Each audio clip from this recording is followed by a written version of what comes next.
Okay, y'all, welcome back to the channel. I'm gonna dive right into it. So I'm going to Louisiana right now, and this video is for my country folks because a lot of times I talk urban talk as it pertains to what you need to do if you're in an urban area, but if you're in a country town, your opportunities will be limited. Now, don't take that as you don't have it as good as somebody from Dallas, Austin, Houston, New York, or Atlanta. What you have is a bunch of knowledge if you get it. I find that it's easier to rank. Just say if you have a website in a country town and the values can be all over the place and you can really get good deals in these country towns. It is what it is. My dad has literally made a living buying houses for under $10,000, pretty much in basically the area where he grew up in. So the opportunities are there. The only thing that's really limiting people in country towns, in which I hate to say it is just the mindset.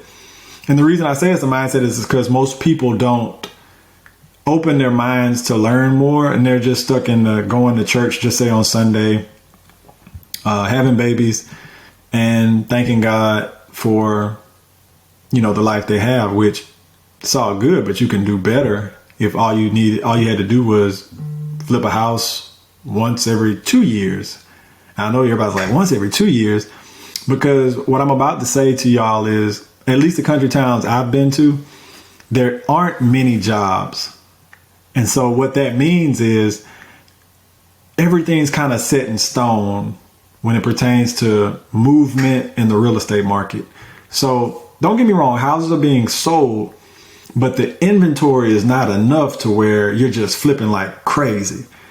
So typically what I found is that you have what I call in certain areas, not all, and I refer to it as a landlord's paradise. And the reason I say that is because although you're not flipping, you're cash flowing like crazy in some of these areas because you can buy these houses for so cheap that if you were to put the money into them, just say 30 to 50K to get them up, depending on if you buy right, you'll technically have a renter for life that's paying pretty much your note down. Like, I don't even know what this is at. Say 50,000. I would pass this house up. I just don't like the construction. I don't even want to look at it.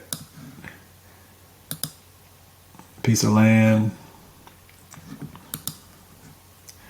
And just by looking at this map, I can just about tell where the hood is located. And the reason I say that is the lower values are going to be ISO'd in this area over here. I see 7,500, and this might be land for all I know. Yeah. 48,000. 10,000. It's a foreclosure. Another 10,000, 15,000. So yeah, what you're looking at right here is basically the poverty line right here. I'd say a poverty circle. And I'm familiar with this area because I wasn't raised in this area, but I just know. And that's something that you need to take advantage of yourself. And the reason I say that is, if you're in a country town, you pretty much know the feel of the streets. You know where, I guess, that dividing line happens. And the dividing line I'm speaking of is typically like a black and white part of town. Not all towns have them. Most of them do. In this particular town, the dividing line was, I want to say it was Lee Street. But I'm not about to get into all of that. I'm giving you how you should be thinking of your hometown or where you're currently staying at if you're trying to invest local and just do it big locally. I bought a home in this hood area back in 2016, before the pandemic. I paid $6,000 for the house. And I'm about to show you this house. I paid $6,000 for, give me a second. I'm about to get it for you. This house. I paid $6,000 for this house and sold it earlier this year or December of last year. I can't remember which month. For the sales price of what you see right there. I sold it for basically $125.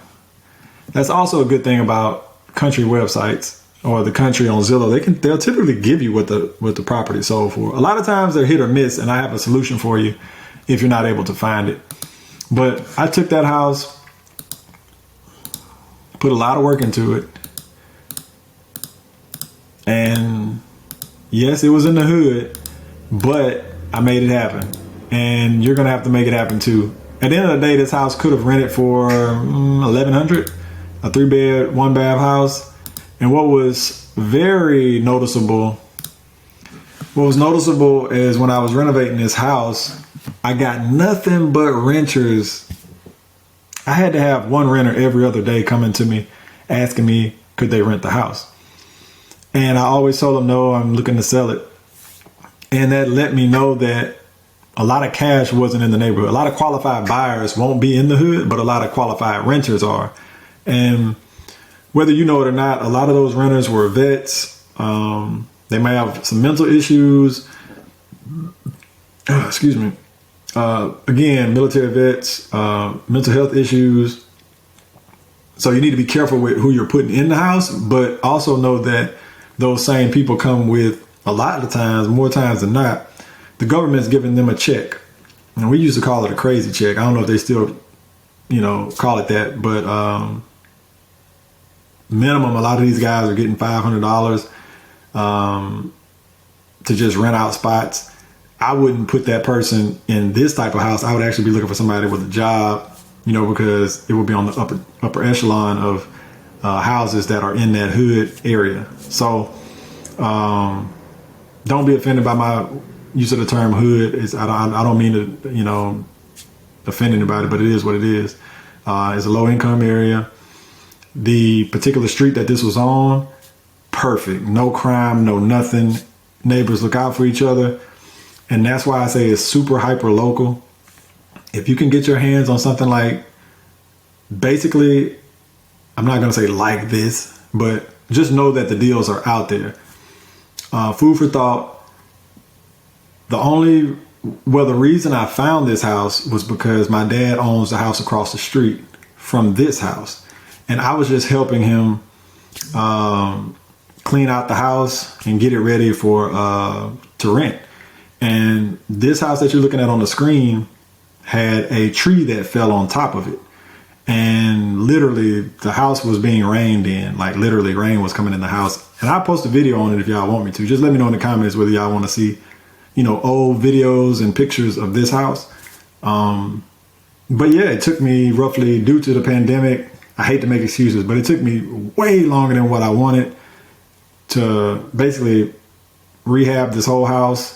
I had to pull permits, got it done, and was able to make $125,000. Sold it for $125,000.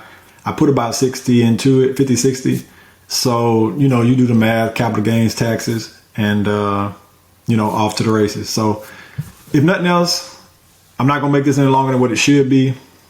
Country town people, typically, if it's not any flips, be able to get your cash game up, because you can buy these houses, rent them out, and then go back to the bank to get some money now, because now you're in the game. So, hey, I'm not trying to make this into a 30-minute long video. Gave you what you needed to see. It's possible. You can do it. Holler at me on the next video.